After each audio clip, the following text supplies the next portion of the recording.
What's up, everyone? It's Devin down here at Sherwood Dodge. We just got in a 2021 Ram 2500 Bighorn powered by the 6.7 liter Cummins turbo diesel.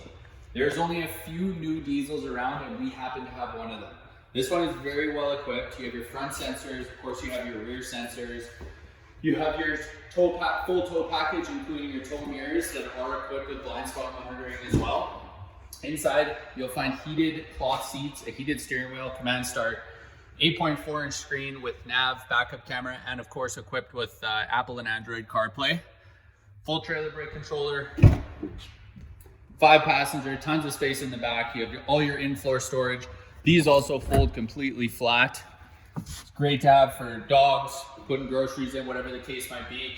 You have your 6'4" box equipped with your Bedliner already. You got your tie-down straps and your LED lights on the inside for those late night jobs.